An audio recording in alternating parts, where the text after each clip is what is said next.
On the day of my coming-of-age ceremony, the snow fell heavily. He said he wanted to break off the engagement. It took me a long time to suppress the bitterness in my heart, my slightly reddened eyes gazing into his vast ocean-like depths. Today is my coming-of-age day. Can't you at least give me some dignity? Ah, Yang, you know I've always treated you like a sister. Let's make everything clear today, so there won't be any misunderstandings in the future that might delay you. At that moment, I knew my years of chasing after him had come to an end. The snow fell heavier, and I tucked my already frost-reddened hands deeper into my sleeves. In that case, third young master, please return the betrothal letter. From now on, there's no need for any ties between us. Hello, everyone. Welcome to my channel. Subscribe us to read wonderful novels every day. Now the story begins. The next day, Uncle and Aunt Shu brought Shu Jingwen to our doorstep, when Father sent someone to summon me. I was just about to go look for him. Before I even stepped into the front hall, I could hear Madame Shu's quiet sobbing and Father's anger. Uncle's song, arranged marriages from the womb were never advisable. When my sister was young, we considered her dignity, but now that she has come of age, she deserves her own destined match. Jingwen is unworthy and dares not presume above his station. Ungrateful child, truly ungrateful. Uncle Shu has always been skilled at putting on a show. Father sat in prolonged silence, his eyes filled with sorrow. Among scholars, farmers, artisans, and merchants, a merchant family holds the lowest status in this capital city of noble lineages.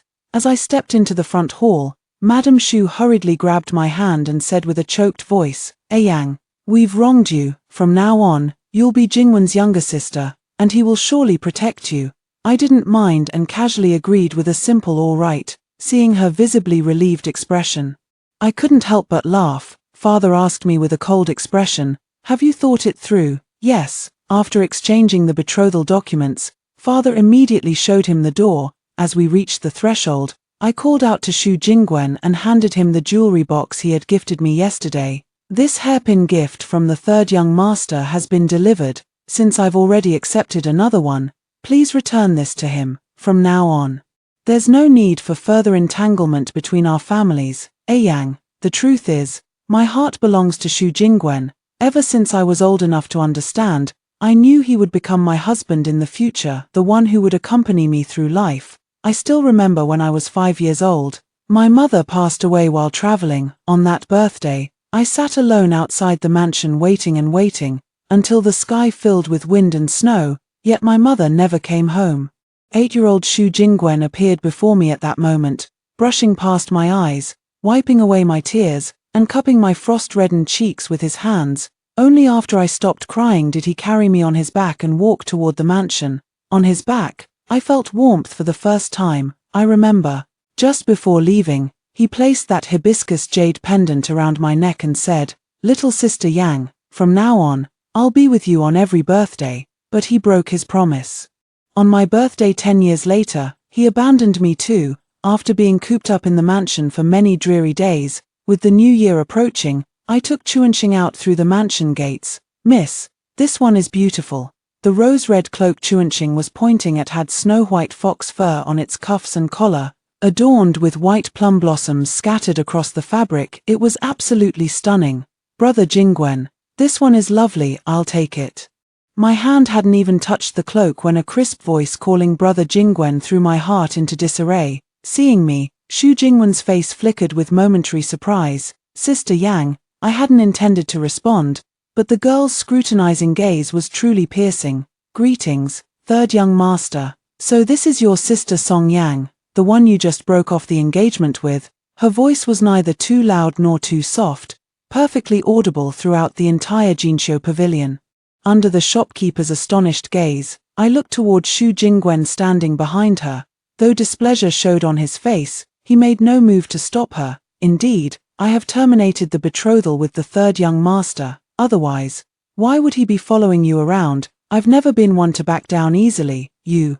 Flustered by my retort, the girl's face turned crimson. Sister Yang, a maiden's reputation is of utmost importance. Mind your words.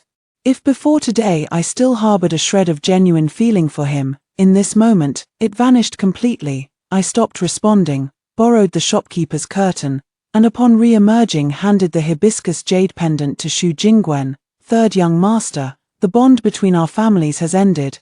This pendant was your birthday gift to me when I was 5, today I return it to you. The jade pendant lay in my palm for a long while as Xu Jingwen made no move to take it. The young woman grew impatient instead, snatching the pendant and smashing it to the ground. Crack went the clear sound of jade breaking, the exquisitely carved hibiscus pendant splitting into 3 fragments. You're just a merchant's daughter, relying solely on your deceased mother's friendship with Madame Xu to secure this engagement. Breaking it off is no great loss. Xu Jingwen had been staring at the shattered jade pendant, but upon hearing the girl's words, he sharply drew in his breath. Yining, that's enough. Yes, 10 years have passed. I've never seen my mother's remains. Father said she died at the frontier and was buried there, but the frontier is so very far away, so I chose to believe father was lying to me. Every day I waited, hoping mother would come home. Neither Chuanxing nor shopkeeper Qi could hold back. Matters of the Song family are not for outsiders to comment on. Miss Shong, please leave. My brocade pavilion does not receive guests today. Such fine upbringing from the house of loyalty and righteousness. Chuanxing's words thoroughly enraged Shong Yining. Before I could react, Chuanxing received a solid slap across the face. Slap. While everyone was still in shock, my right hand had already landed a solid slap across her face. Shong Yining covered her cheek, staring at me with utter disbelief. You dare hit me? As she spoke, she tried to strike me, but Xu Jingwen behind her tightly grabbed her hand. Yining, stop making a scene.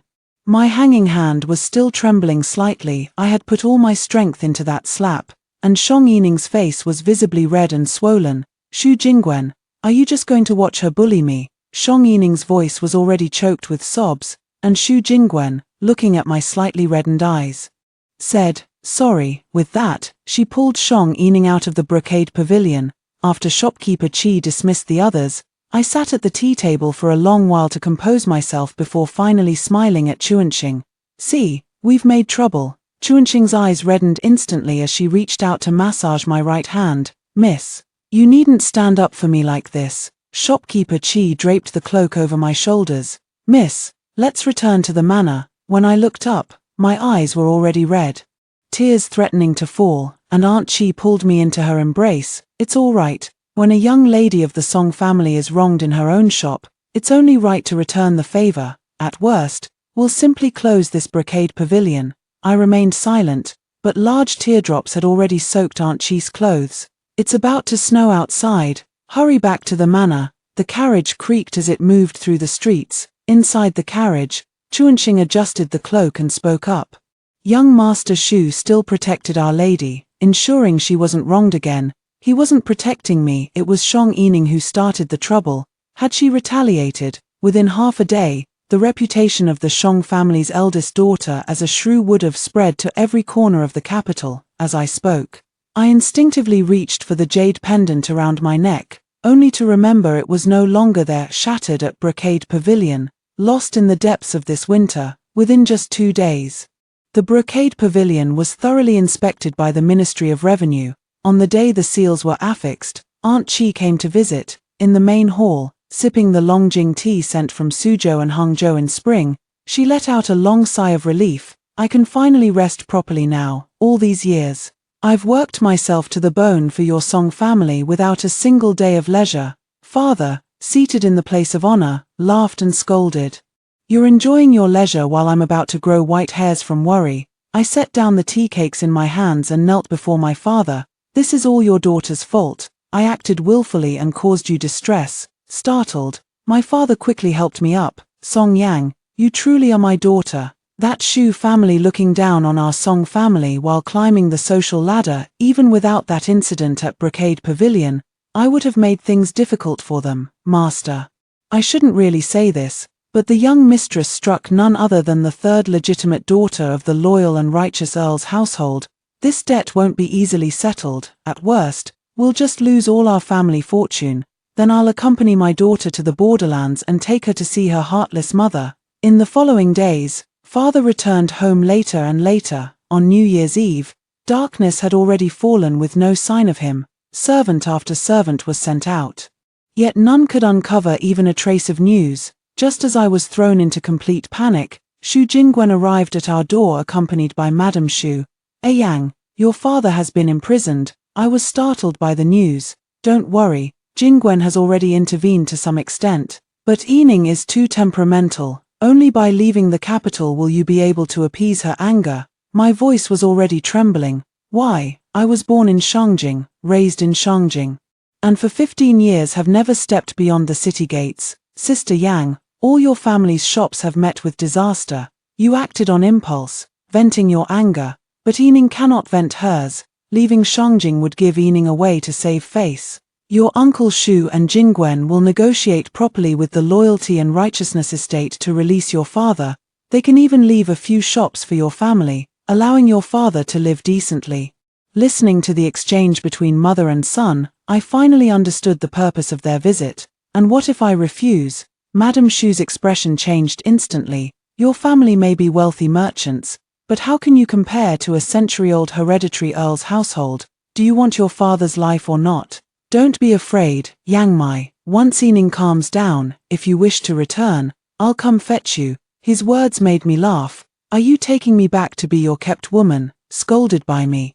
Shu Jingwen's face turned pale. Very well, Song Yang. I wanted to give you a hand out of respect for your mother, but it seems you'd rather drink the bitter wine than accept the toast. Seeing that the Shu mother and son were about to leave, I finally relented. I can leave the capital, but I must wait until my father returns home safely, and you must guarantee his safety after my departure. Hearing my words, Madame Shu's face brightened with a smile again as she took my hand and said, Good. I always knew you were the most sensible, Yang. After the Shu mother and son left, the sparse snow of the New Year festival began to fall, and Chuanxing had long been standing beside me, weeping uncontrollably. Miss, I clasped her hand in return, watching the snowflakes dancing across the sky as I spoke. When I struck her that day, I knew this matter wouldn't end peacefully, yet how could I have imagined it would bring suffering upon my father? Today should have been a day for family reunion. Shang Yining wouldn't dare move against me within the capital, but once I leave, any mountain bandit could take my life. By the time news returns to the capital, it would bear no connection to her, Shang Yining. 4. On the first day of the new spring, the weather was unusually cold. By the time father was helped back to the mansion, I had already prepared my luggage. Father stood at the mansion gate, watching Chuanxing load the luggage onto the carriage piece by piece. Remaining silent for a long time, standing on the steps below, I watched my father's frail figure with a heart full of sorrow. In the 10 years since mother left, only my father and I remained in the vast mansion, relying on each other. In our most desperate moments, father had considered leaving to follow mother's path. But for my sake, he endured time and again. In the first 2 years after mother's departure, I often suffered from nightmares at night, when the maids couldn't calm me. They would carry me to father. Later, as the nightmares became more frequent, I would wake to find father always by my bedside, gently patting and soothing me. Yang, come home with father. Father, I'm going to the frontier, to bring mother back. Yang, come home with your father. Father repeated these words, his voice full of worry. He must have known everything. I didn't respond, kneeling straight before him instead. These 3 kowtows came from the depths of my heart. The freshly melted snow was piercingly cold, its chill creeping up my legs and into my heart, finally transforming into tears that streamed down my face. This farewell might be our last. It was my fault for acting willfully and offending those in power. It's your father's incompetence. Her choked voice pained me even more. Father, wait for me to bring mother home. I gathered my cloak tighter around me and stepped into the carriage, not daring to look back. Only after the carriage creaked its way through the manor gates did I turn for one last glance. The wind had picked up, its icy bite chilling me to the bone. Yet there stood my father at the entrance, motionless for what seemed an eternity, as the carriage passed through the city gates. Madame Shu and her son watched its departure with rare reluctance. Yu Dao had only this one daughter, what a pity. Gazing at the receding carriage, Shu Jingwen finally spoke. I've sent people to escort her to the borderlands. Whether she makes it there or not depends on her fate. He did feel reluctant after years together. How could there not be the slightest affection? But the blame could only fall on her family background, which offered him no advantage whatsoever. 5. The carriage had barely traveled a dozen miles beyond the city when Shang Yining could no longer restrain herself. The clashing of swords and cries of battle erupted around them. Inside the carriage, I squeezed Chuanqing's hand. "Silly girl, I told you not to follow. See, I won't live past today, miss. I understand everything. I've grown up with you, and wherever you go, I'll go too." Chuanqing, after all, was still young, even though she had known the outcome since yesterday. She couldn't help trembling in fear. "Hold my hand tight, and in our next life we'll be real sisters." Outside the carriage, the sounds of fighting gradually ceased. The end had come. When the curtain was lifted, I was holding the trembling Chuanqing in my arms. At the moment the sword came down, I drove the dagger hidden in my sleeve straight into the heart of the man before me. Warm blood splashed across my face, but I couldn't afford fear now. Only one thought consumed me: I want to live. I must survive. I picked up the knife and dragged Chuanqing down from the carriage in haste. Outside the carriage lay scattered corpses, not just the guards I'd hired, but several additional bodies clad in black. The men clearing the corpses froze at the sight of me pulling Chuanqing out, then hurriedly lifted the carriage curtain in shock. "Fuck, she killed Laro-san." With an angry roar, the surrounding bandits closed in as I dragged Chuanqing, running desperately. The gap was too wide. We were caught within 100 meters. I swung my knife wildly while Chuanqing trembled violently behind me. "Never thought Laro-san would fall to a little girl like you." These people forced me to retreat step by step, my hand gripping the knife trembling uncontrollably. "Hero, whatever the buyer offered you, I'll pay double, no, triple. MH, you killed my brother. Today, you die without question. Hero, spare my life. I'll give you all my possessions. I just beg for a chance to live." Watching their relentless advance, I despaired. As blades loomed before my eyes, I resigned myself to fate and closed them. Whoosh came the sound of something cutting through the air. Warmth splashed across my face again, yet the expected pain never came. After what felt like an eternity, I cautiously opened my eyes. Those ferocious bandits now lay as cold corpses, stunned by the scene.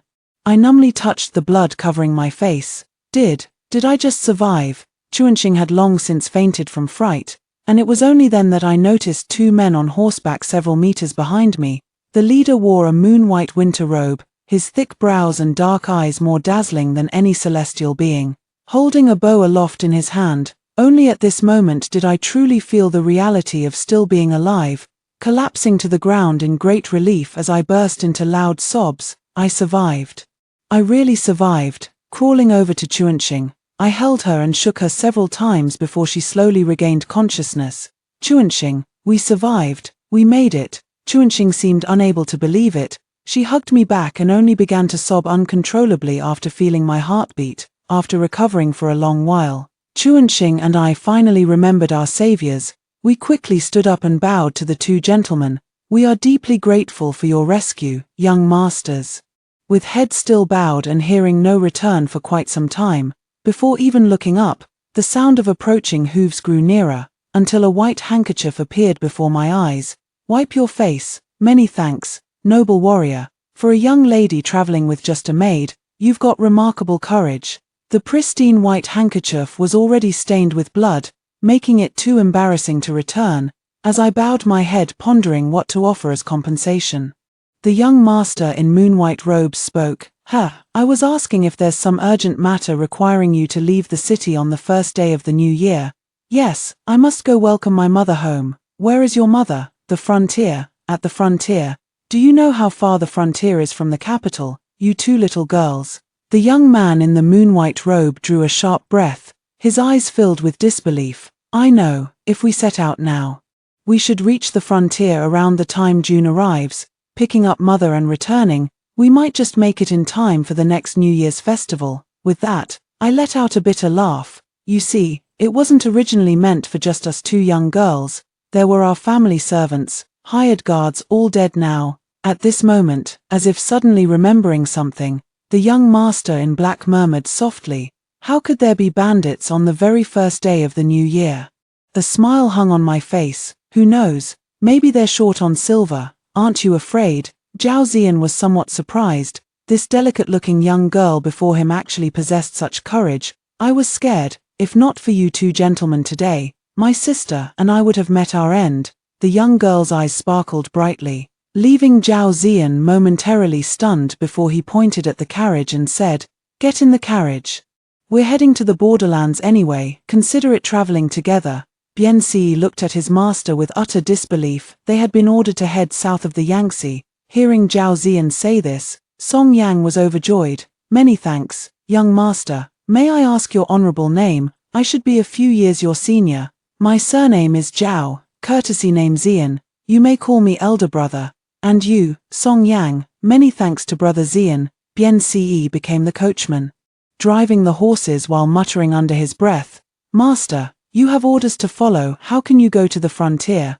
Zhao Ziyan paid him no mind, riding his horse as the swaying carriage grew smaller in the distance. Fortunately, we had passed the checkpoint at the city outskirts, and I secretly breathed a sigh of relief. As the first night fell, we settled at an inn 30 li away. "Miss, should we send word to the master to let him know you're safe?" "No need. News of me has likely already reached the capital. There's no need to cause him distress." Chuanqing paused for a moment and sighed.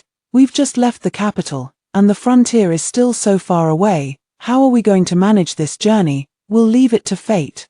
Thanks to brother Ziyan today, we must repay his kindness properly. Indeed, the young lady has had quite a fright today. She should rest well." Bian Si, perched on the rooftop, listened to the conversation between the mistress and her maid, his wariness easing slightly. Those two young ladies are indeed heading to the frontier. Though the journey is perilous, it seems she anticipated as much. Zhao Ziyan understood clearly upon hearing Bian Si's report. "Keep observing." Bian Si nodded and vanished into the night. The night was deep, and snow fell silently, the hurried footsteps in the darkness too jarring for a martial artist's ears. Zhao Ziyan draped his outer robe over his shoulders and rose, but the sounds of combat ceased in an instant, as Bian Si gently knocked on the door. "It's been taken care of, 3 of them. Not here for you, master." Zhao Ziyan was somewhat surprised. They must be here for that young lady. Interesting. Is she awake yet?" "No movement in the room, she must still be fast asleep."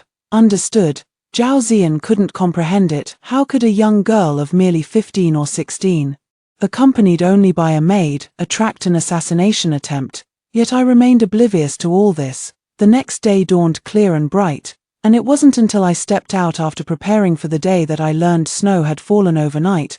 The ground was already cloaked in a white mantle, leaving no trace behind. "Did you sleep well last night?" Zhao Ziyan descended the stairs slowly, dressed in pure white robes with a black cloak draped over his shoulders. "I slept peacefully without dreams last night. How about you, elder brother?" About the same, elder brother. Have some breakfast to warm yourself up." Zhao Ziyan had barely taken his seat when he asked, "Miss Song, are you in a hurry?" His words left me momentarily stunned. Are you in a hurry? To the frontier? Only then did I understand his meaning. Not particularly urgent. I have pressing matters that require a detour to Jiangnan. If you're in haste, you may go ahead. This was absolutely unacceptable. Brother Ziyan's martial skills were anything but ordinary, and Shang Yining would never let me off so easily. Could I even survive traveling alone? No rush, no rush. I've never left the capital since childhood, so this trip will be a good chance to broaden my horizons. No need to hurry, Brother Ziyan. If you have matters to attend to, please go ahead. I'll just follow behind and won't disturb you. Perhaps my expression was too obvious. As Zhao Ziyan let out a soft chuckle, my face instantly flushed red, and I lowered my head to focus on the meal. I've been assigned a task to procure some goods in Jiangnan, which will take some time. The date for picking up your mother might need to be postponed a bit. Is that all right? That's fine. It's not urgent. All right. By the way, Brother Ziyan, which government office do you belong to? No, I'm just a freelancer taking odd jobs to earn some extra cash. I see. I lowered my head in thought for a moment. Since he needed side income, he probably wasn't particularly wealthy. That meant I could approach this through financial means. At least then I wouldn't owe him a favor for nothing. Zhao Ziyan watched as the girl pulled out a pink pouch embroidered with white petals from her person and handed it to him. In that case, I can't let Brother Ziyan escort me for nothing. I'll cover all travel expenses, and this is additional compensation for your trouble. Thank you, Brother Ziyan. Bian Si widened his eyes nearby, while Zhao Ziyan chuckled softly and pocketed the purse. Then I thank Miss Song for your generosity. I secretly breathed a sigh of relief, at least I hadn't been too abrupt. The carriage rocked and swayed its way to Jiangnan as spring had already arrived. After these months together, Zhao Ziyan and I had grown much closer. It was the rainy season in Jiangnan, and the weeping willows by the lake had sprouted many new leaves. With the carriage sent to the post station for repairs, the four of us strolled leisurely along the street under our umbrellas. No wonder those poems often praise the spring rains of Jiangnan. Now I see there's truly a world of difference compared to the capital. This season isn't even the most beautiful time in Jiangnan. When the lotuses bloom, that lake becomes like a fairyland. I looked up at him, and he happened to glance down at me. Do you come here often, elder brother? Well, my elder brother has always been particularly fond of Jiangnan. In recent years, I've accompanied him here. Oh, does elder brother know of any local delicacies here? Since you enjoy sweets, there's a shop at the end of South Street. Their lotus root flour dumplings are exceptional.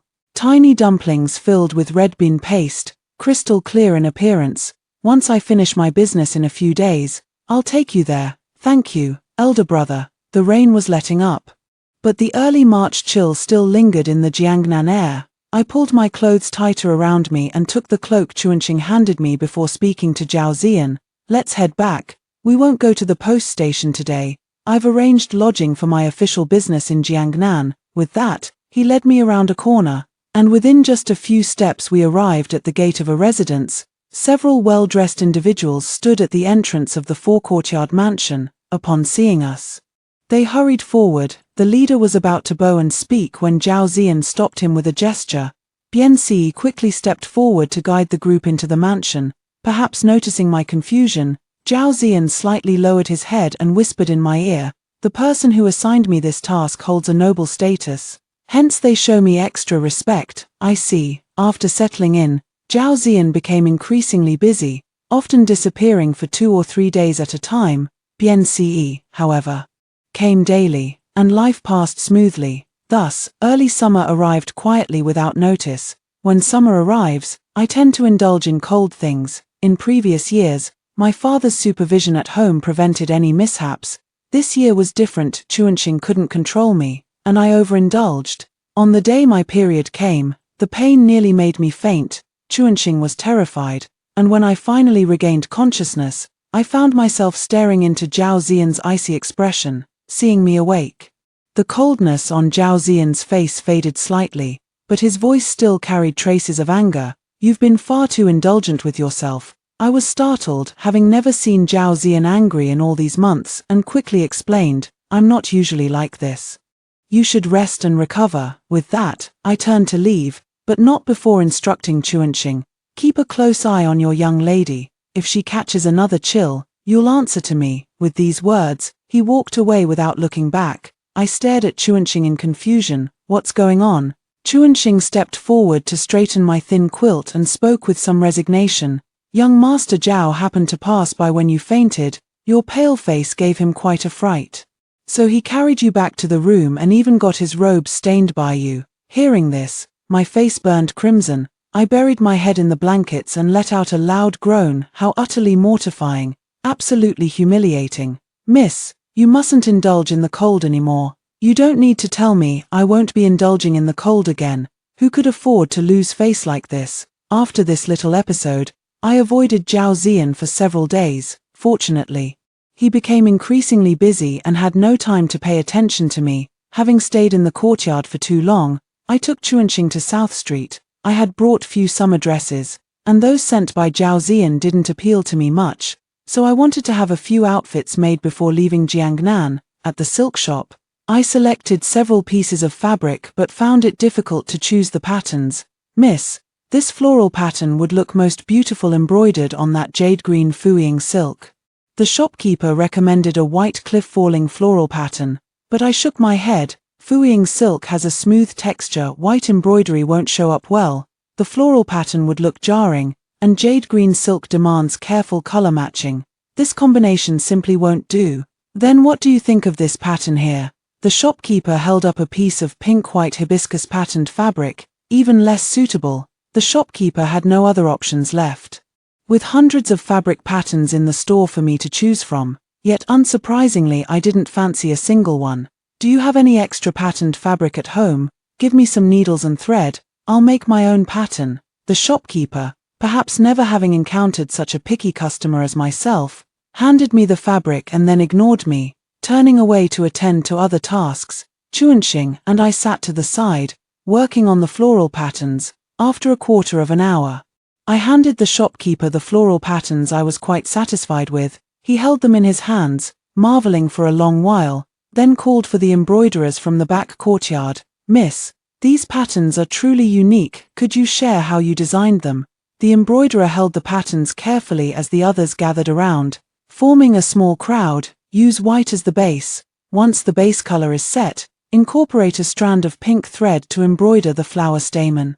Then blend 3 strands of white with 1 strand of pink and a single strand of gold, working from the petal edges toward the center. Remove the gold thread near the stamen to let it bloom. For the leaves, use light green with silver thread outlining. The flowing silk fabric excels in creating rippling water-like drape when in motion. The hem requires extra effort with heavy lace to avoid clinging.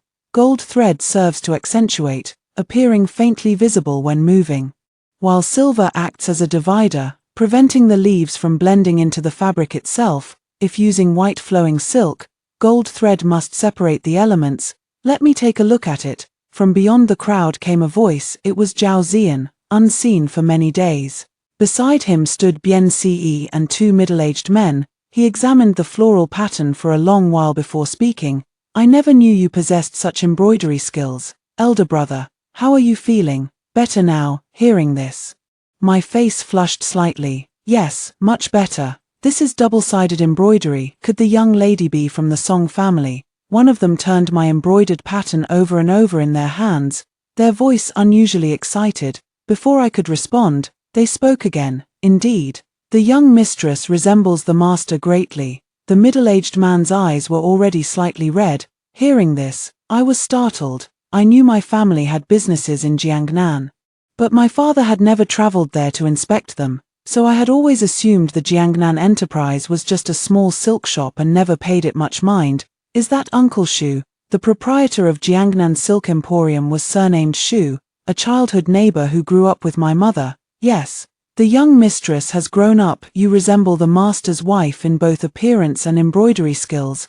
Mother only taught me the basics. As a young lady in the capital, I couldn't go out freely. When missing mother, I studied all the books she left behind, gradually learning some embroidery over time, but it's just rudimentary skills, naturally incomparable to mother's. Since this is now my own shop, it's no longer considered an external transmission. Before leaving, I'll compile some key embroidery techniques for the seamstresses to practice. Recently received a letter from your father saying you'd set off for the frontier, asking the Song family along the way to look after you.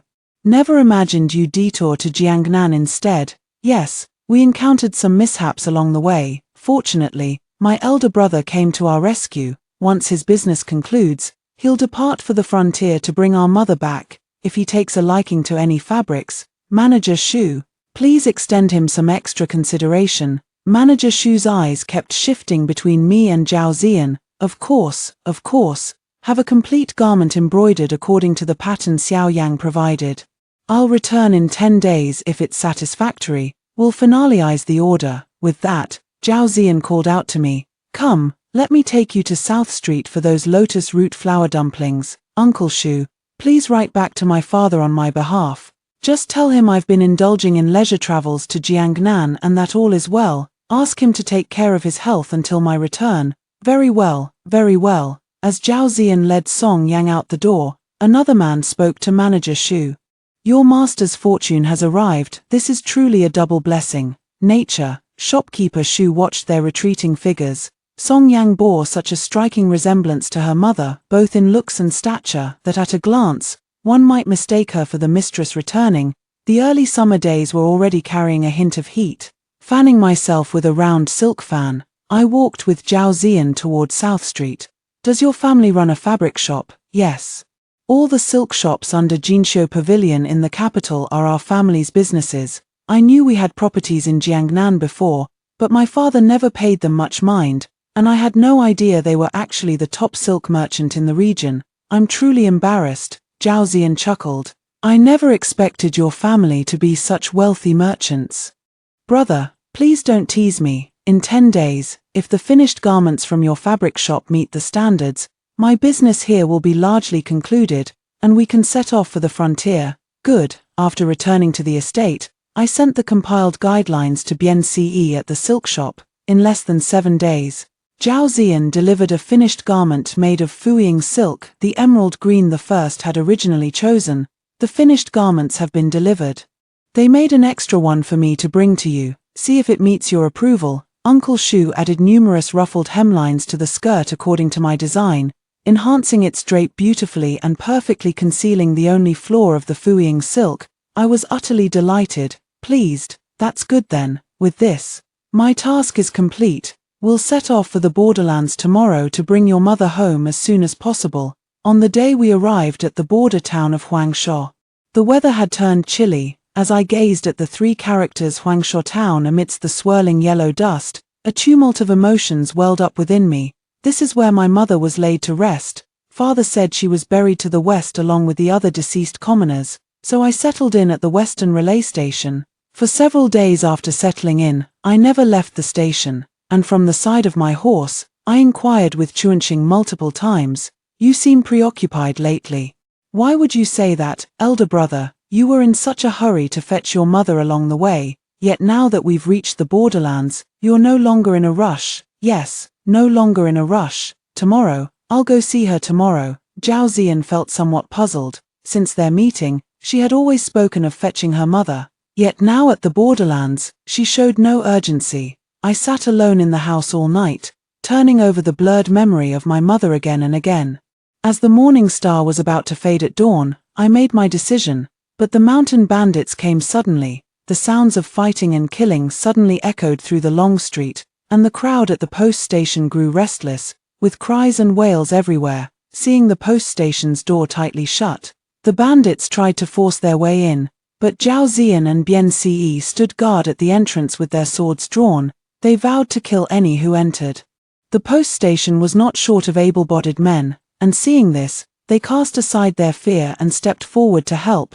After peace was restored to the post station, Zhao Ziyan left with his sword, instructing Bien Ce to stay by my side and Chun Xing's. Perhaps sensing our unease, Bien Ce stayed close to comfort us. Bandits are common occurrences in border regions like this. The innkeeper paused his tidying upon hearing this. "You're right, young master. 11 years ago we had a similar incident. It took military guards to finally suppress it. Though we've had occasional bandit raids these past 11 years, never before have we seen them killing indiscriminately like today. 11 years ago, yes, on that winter night, there was a similar scene. Though far more severe than today, the ground was littered with corpses. Had it not been for her ladyship, this town would have long been reduced to piles of bones." Her ladyship. Which lady are you referring to? This lady was an ordinary woman. Since we didn't know her name, we simply called her her ladyship. To us, she was like a celestial fairy. What happened here that year? Does it have something to do with my mother's death? The shopkeeper sighed and said, "Bandits descended the mountain on a winter night, burning, killing, and looting, slaughtering everyone in sight. Even children were not spared. The ground was littered with corpses." It said that the lady was originally an outsider, a merchant who came to the borderlands in search of unique silk threads found only there. When the bandits attacked, she was staying with a farming family near the schoolhouse. She gathered the local children and villagers, held the schoolhouse, and fired a signal flare, summoning the stationed military guards and saving everyone. But she couldn't save herself. At that time, I was among the crowd. The Li family's child was frail and slow to hide, and the bandit's blade was about to pierce the child's body. The guards were a step too late. By the time they shot the bandit, she had already taken the blow for the child, suffering a fatal wound. She only closed her eyes when she saw the guards arrive. She saved over 100 of us. Later, we built a temple in her honor, enshrining her, praying for her swift reincarnation and ascension to immortality. Chuanqing's grip on my hand was so tight it hurt, the pain making my tears fall uncontrollably. Bien Ce sighed beside me. "Alas, One life lost to save over 100 others, such a death is not in vain. The sun had finally climbed above the treetops, the bandits had withdrawn from the town, and the townsfolk were clearing the wreckage in the streets. Zhao Ziyan was hailed as their savior, showered with gifts along the way. I, too, had changed into white mourning clothes. Carrying a small casket as I led Chuanqing step by step toward the temple of the goddess, on the road, we encountered Zhao Ziyan, who asked me with concern, "Weren't you supposed to fetch your mother today? You should go check if she's still safe." "Yes, going to fetch my mother." There were many people at the entrance of the temple of the goddess. A young man was cleaning up the mess on the ground, while devotees holding incense knelt at the entrance, chanting, "Thank the goddess for protecting us through another calamity." I stood aside watching the sincere prayers of the people and suddenly felt like laughing. Indeed, thank her for shielding you from yet another disaster. The woman carved on the statue gradually overlapped with my memory, so she truly died at the frontier. I grabbed the temple keeper and pointed at the statue, asking, "Where are her remains? Has her body been collected and buried? Where is she laid to rest?" "Buried in the backyard." I quickly led Chuanqing to the backyard. "The backyard is forbidden." The young man tried to stop me, but my steps were too swift for him, so he shouted loudly. Many townsfolk heard him and followed behind, attempting to block my path. In the backyard stood a solitary grave marked only by a wooden plaque, carved with a few words, "Consort's tomb." Beside the lonely grave grew a pear tree, its leaves already withered and yellow. Seeing this scene, my eyes burned with tears. For the first time, I truly felt the loss of my mother. I knelt before the wooden plaque, my fingers tracing the words "Consort's tomb," gazing at this lonely grave as if I could pour out all the grievances of over a decade to her. "Father heard you died on the frontier and came searching for you. When he returned without your remains, I thought he had lied to me. So on my 5th birthday, I sat at the manor gate waiting for you, waited and waited, until the sky filled with snow and wind, yet you never came back." The surrounding crowd instantly fell silent. Even Zhao Ziyan and Bian Ce were looking at me with astonished eyes. After that, I was often haunted by nightmares, dreams where I watched you abandon me, reject me, walk away from me over and over again. No matter how desperately I called for you, you never once turned back to look at me. When I woke, it was always Aunt Lin, who grew up with you, holding and comforting me. But Aunt Lin, too, fell gravely ill the following year because of your death and passed away. Have you seen her in the underworld? Is she doing well? A gentle breeze rose, lifting the hem of my skirt. I wiped the tears from the corners of my eyes and continued. When I was 7, a group of children cornered me in an alley, mocking me for being vulgar and motherless.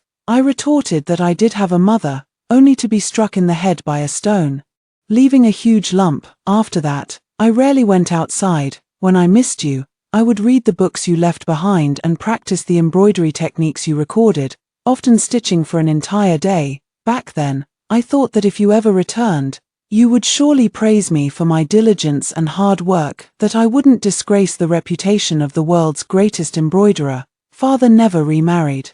He managed the businesses you left behind and has now become one of the wealthiest merchants in the region. By the way, the Shu family's son entered officialdom and climbed his way up to the Earl's household. On the day of my coming-of-age ceremony last year, he broke off our engagement. I kept thinking, if you were still here, with your temper, you'd surely storm into the Shu residence and argue with them. I let out a bitter laugh. The young lady from the Earl's household said you were dead. So I struck her. She forced me to leave the capital and even sent assassins after me. Thanks to my brother's rescue, I narrowly escaped death. Every step of the journey was arduous, but when I finally reached the frontier, I couldn't bring myself to see you. I kept telling myself Father had lied to me. I kept wondering if you'd had other children out here, ones more obedient and well-behaved than me, and that's why you never came back. The statue in the temple of the goddess looks just like you. So I believed it, believed you died on the frontier, that you didn't abandon me. Mother, in a few days, Aiyang will turn 16. Do I look as you imagined I would? Mother, Aiyang has come to take you home. A gentle breeze brushed my face. Like a mother's hand patting my back, I tied the white cloth hidden in my sleeve around my forehead and prepared to kneel before the lonely grave. Zhao Ziyan stepped forward and knelt beside me. I didn't stop him. After 3 bows, I turned to the people behind me and said, I beg for your assistance in gathering my mother's remains to bring her home." The villagers hastily dug up the grave, and I carefully collected each bone into a casket adorned with her favorite peach blossoms, carved by my own hand. Cradling the casket, I walked step by step back to the post station, Zhao Ziyan following silently by my side. While the villagers stood at the gate watching our figures fade into the distance, I placed my mother beside me and slept soundly in the bedroom. Chuanxing stood guard for me at the door, while Zhao Ziyan sat silently in the hall for a long time without uttering a word. The post station had closed its doors, and after much deliberation, the innkeeper placed a money pouch on the table. "Her ladyship has shown us immense kindness. We cannot accept this money." Bian Ce stared at the money pouch in deep thought for a long while before finally speaking. "I always thought she was in such a hurry to fetch her mother because the old lady was ill and couldn't return to the capital alone. Who would have imagined it was like this?" I woke up again the next morning, and by the time I got ready and stepped out of my room, Zhao Ziyan was already waiting for me in the hall. "Good morning, elder brother." There was a bowl of noodles on the table, and Zhao Ziyan pushed it toward me. "Try it quickly." The noodles were half raw and salty, yet they represented Zhao Ziyan's sincere intentions. I truly couldn't swallow them properly, so I forced myself to gulp down a mouthful whole, washing it down with a cup of tea before speaking. "Delicious, that's good then. The day after tomorrow is your birthday, but we must set off today and won't be able to celebrate during the journey, so let's consider this an early celebration. From now on, I'll make you a bowl of longevity noodles every birthday." His words were full of cautious probing. I understood it all, and my heart too held affection for him. "Well, that really won't be necessary. On one's birthday, one ought to be happy. Eating that stuff would make you feel awful all day. The frontier is no match for the capital. I searched long for this hairpin. Consider it a humble birthday gift for now. When we return to the capital, I'll get you an even prettier one." Fingering the hairpin Zhao Ziyan had placed in my hair, gazing into his sparkling eyes, my heart swelled with joy. "Thank you, elder brother. It was truly not a good day today." The gloomy cold brought wind, and as I pushed open the post station door, I gathered my robes tighter. Many commoners stood at the station entrance, all holding gifts of gratitude. "Thank you, kind benefactor. Thank you, Her Highness. Mother has heard your thanks, but gifts are unnecessary. Your living well is her greatest hope." "No, child, the frontier is poor, and we had little to offer, so we prepared some daily necessities. This is the birthday gift your mother would have given you for your 5th year. This is for your 6th. This is for your 7th.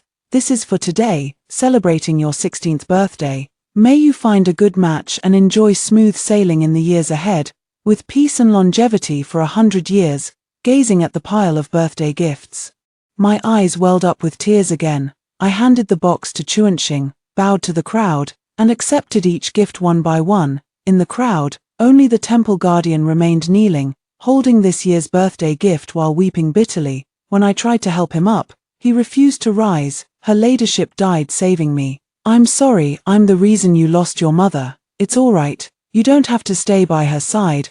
Hone your skills and protect this land's peace. That's what she would want to see." As I stepped onto the carriage, I turned back to look at them and said, "From now on, don't call her Her Highness anymore. She is Song Shi Tao. You should know her family name. You should know her given name. We welcomed the new spring on our journey. Look, miss." Chuanxing held a large chicken leg in her left hand while pointing at the slowly rising wishing lantern with her right. Gazing into her starry, dazzling eyes, I couldn't help but smile, watching the wishing lantern that had already risen halfway into the sky. I couldn't help but sigh. Time flies so fast. Another new spring has arrived. As the year draws to its end, I remain a wanderer thousands of miles from home. Another new year approaches, yet I wonder how father fares in the capital. "Your uncle is well cared for in the capital. Set your heart at ease." Somewhat surprised, I lifted my gaze to him, his eyes gently following the ascending lantern of wishes. Of course I understood, and smiled knowingly. "Thank you, elder brother, Xiao Yang. I lost my mother in childhood, and my father passed away in recent years. Now only my blood-related elder brother heads the household. After returning to the capital, I'll have my brother propose marriage on my behalf. Would you be willing?" Zhao Ziyan looked down into the young girl's smiling eyes. Parents' orders, matchmaker's words. Elder brother must work hard, the person beside him answered with a low chuckle. Good, we must naturally put in more effort. By the time June arrived, we had finally reached Shangjing. Chuanqing helped me alight from the carriage, and the gatekeeper shouted excitedly as he ran into the mansion upon seeing me, Master, Master, the eldest young miss has returned, she's back. Zhao Ziyan was about to leave. Gazing at me warmly, he said, Xiao Yang, wait for me, I must first report my mission. Then I'll come to propose. Go ahead, I'll wait for you. Watching his figure riding away, after a year and a half together, who knows when we'll meet again, my father hurried out of the mansion, his eyes red as he looked at me, while I held my mother's bone casket and smiled back at him. Father, I've brought mother home. White silk hung in our home as we held a funeral ceremony 11 years overdue, with numerous guests coming and going. I finally learned that Brocade Pavilion had reopened for business, when the imperial family sent envoys to personally offer condolences, bestowing the highest honor. I also discovered my father had become a royal merchant, no longer the lowest rank of tradesman. Quite proud, father declared. Somehow, the royal nobles took a liking to our family's fabrics. The palace eunuchs approached us themselves to supply cloth. My son, we're now official purveyors to the imperial household. No one can look down on us anymore, I joked with a smile. It seems father's status as an imperial merchant is highly valued by the imperial household department. For the royal family to send condolences is the highest honor. Father must be making a fortune. The imperial household sent people, true, but the envoy came bearing the rear palace's decree. Perhaps your fabrics are particularly favored by the noble ladies of the inner palace. Indeed, our family's textiles are among the finest in the capital. This lively conversation came to an abrupt halt when the Shu family arrived. Aunt Shu led Shu Jingwen and Shang Yining through the door. Shang Yining had already styled her hair in a married woman's coiffure, indicating she had wed. Beside her, Shu Jingwen gazed at me with an expression I couldn't decipher, something between a long-awaited reunion and the joy of recovering something lost, utterly inscrutable. No sooner had they entered than Aunt Shu collapsed weeping against my mother's coffin. Oh Xiaodao, you truly have a bitter fate. Father's expression turned cold as I bowed to Aunt Shu. Thank you for visiting, Aunt Shu. Please join us for the banquet in the rear courtyard. Aunt Shu took my hand and gently caressed my face. Look at you. My dear Yang has suffered so much. You've lost weight. It truly pains this auntie's heart. The change was so drastic I hardly recognized him. I cast a questioning glance at my father, who responded with a bitter smile and shake of his head. In the following days, Shu Jingwen came visiting daily, much to my father's distress. Several times he refused to see him. On this particular day, the weather was fine. Bianxi just delivered Xian's letter, which mentioned he missed the scheduled return to the capital and was confined by his elder brother. He assured me not to worry, as he had already asked his brother to visit and propose marriage. My heart filled with joy as I tucked away the letter, only for the steward to announce that third young Master Shu and his mother had arrived. Since the Shu family held official positions, my father had no choice but to receive them. When I entered the front hall, it felt like reliving the day our engagement was broken off. The same scene, yet now reversed, with the Shu family coming to propose marriage. Though the Song family are merchants, my daughter will never be a concubine. Even if she remains unmarried for life, I would never allow her to become one. Holding my tea, I remained silent, savoring it by myself. Seeing my prolonged silence, Aunt Shu thought there might still be room for negotiation and smiled ingratiatingly at my father. How could she be a concubine? I've watched Iron grow up, and I've been as close as sisters with Xiaodao. How could I let her be a concubine? She'd be an equal wife. Only then did I speak up. Where is Shang Yining? Mother Shu thought I was relenting and heaved a great sigh of relief. She took a sip of tea before speaking. Yining is frail. After you enter the household, you'll be in charge of all affairs. Though you'll be equal wives, you'll oversee the household management and naturally outrank her. Does she agree? Even if she does, would the Count's household consent? How dare she have any opinions? Aunt's word still rules in this household. Looking at father's expression of frustration, I couldn't help but laugh. He still thinks of me as the ignorant girl from 2 years ago. I then turned my gaze to Shu Jingwen. What about the third young master? Shu Jingwen's face lit up with joy. I grew up with Sister Iron since childhood. If I could marry you, I would be overjoyed in my heart, I chuckled lightly. Let me guess, 2 years ago, my family background offered no advantage to the third young master, on the day you broke off the engagement. You said you regarded me as a younger sister, you chose the day of my coming-of-age ceremony to call off the betrothal, and I even agreed to dissolve the marriage arrangement. Had I refused, how could you possibly have climbed up to the Earl's household? After attaching yourself to the Earl's family, you discovered the Shong family was merely a facade with no substantial dowry to offer.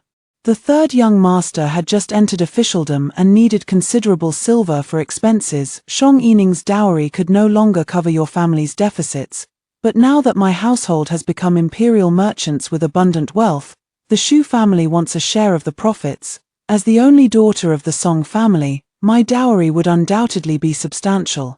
So now you turn around and claim genuine joy. My father's face initially brightened with delight. But then he heard me speak. On that New Year's Day 2 years ago, you threatened my father's life to force me out of the capital. Shong Yining hired assassins to kill me outside the city. Don't tell me you knew nothing of it. After I narrowly escaped death, how dare your Shu family now come knocking on my door with a marriage proposal? Upon hearing this, stand up for my daughter. At this critical juncture, it's best not to drag your family into this mess. The attendant beside elder brother Zhao gasped sharply and shrilly exclaimed, "How dare you?" Elder brother Zhao chuckled lightly, raising his hand to stop his attendants. "Uncle Song, how can you be so sure my family cannot protect you?" "Nephew, I don't mean to offend, but judging by your attire, your family must be either wealthy or noble. Yet having lived in the capital for many years, I know there are no prominent Zhao families among the capital's elite. I presume your family is in trade. Scholars, farmers, artisans, merchants. We merchants hold the lowest status. Later, my steward will prepare generous gifts to thank you for saving my life. After this, our families must cease all contact. I would not wish to bring harm upon you." As the words fell, a warrior-clad man strode into the front hall dragging a figure dressed in black night clothes. He flung the man to the ground and bowed, saying, "Master, we caught an assassin on the Song family's roof.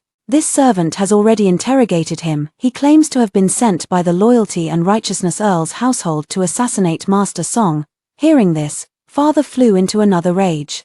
Fueled by wine, he leapt up to settle scores with that Loyalty and Righteousness Earl's household. Elder brother Zhao heard this and said to father with a laugh, "Uncle Song, don't be hasty. Since they've delivered themselves to our doorstep, let me show you whether my family is capable of protecting your beloved daughter." With that, he turned to the person beside him and said, "Go invite Lord Zhongyi to the Song residence for a discussion."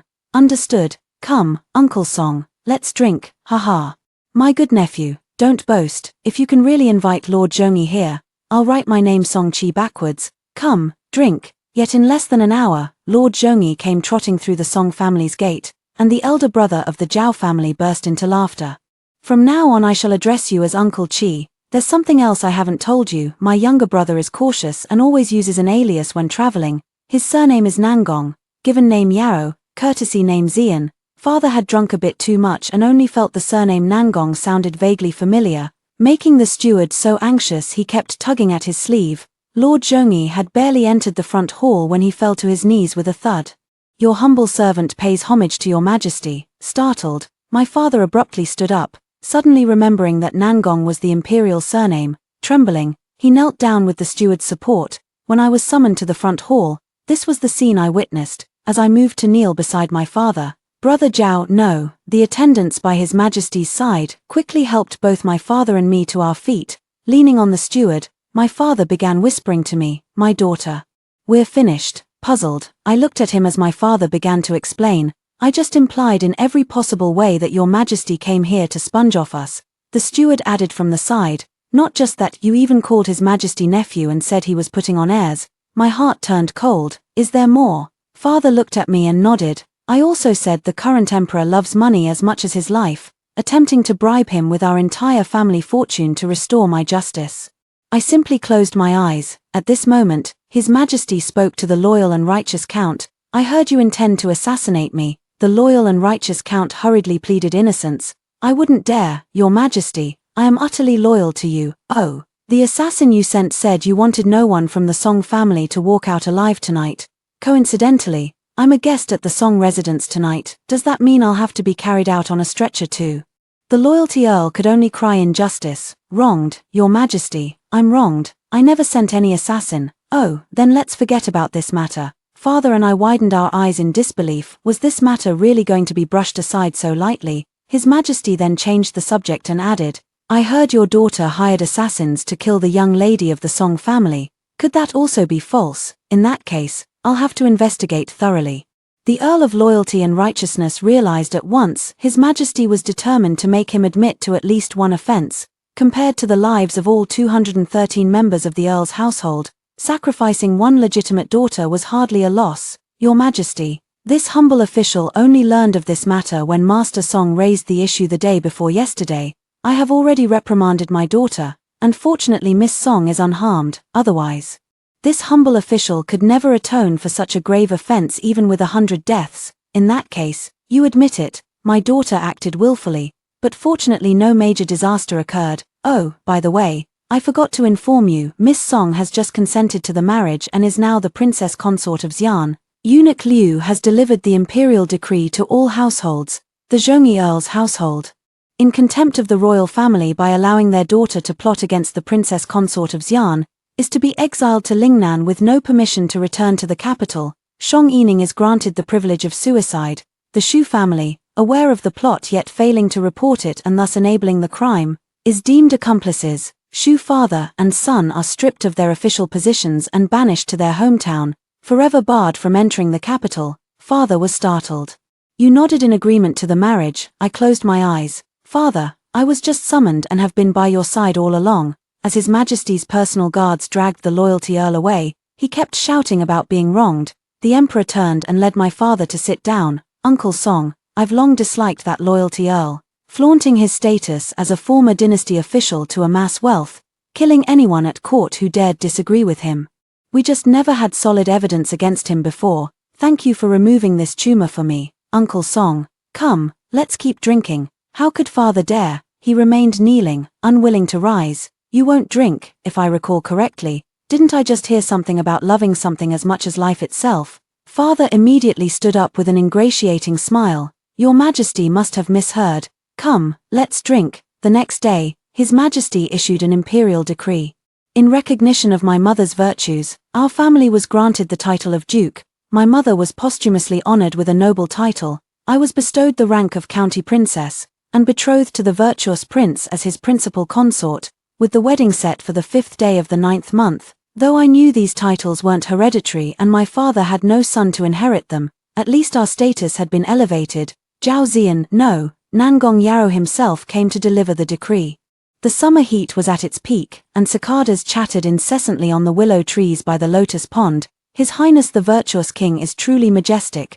Zhao Ziyan coaxed me softly. I was truly wrong. I didn't mean to hide it from you. Ziyan is indeed my courtesy name, and Zhao is an alias. Everyone under heaven knows that Nangong is the imperial surname. How could I dare use it when traveling abroad? No words can make up for it now. You deceived me. All right, I was truly wrong. I begged the virtuous princess to be magnanimous and not stay angry. I gave him a light punch, and he took the chance to pull me into his arms. Only after a long pause did I finally speak. Was it you who petitioned for my mother's honorary title? Originally, it was my royal brother who saw my genuine admiration for you and wanted to elevate your family's status by granting you the title of a count's household. When I told him about your mother's past in the frontier, he personally investigated and then conferred upon you the title of County Princess, along with an honorary title for your mother. His Majesty is actually quite kind, not as money-loving as my father described. Don't you dare gossip about me behind my back. Father's head popped out from the nearby bushes as he angrily retorted. Nangong Yarrow and I exchanged a knowing smile, love at first sight, yet still heart-fluttering after years together. The end.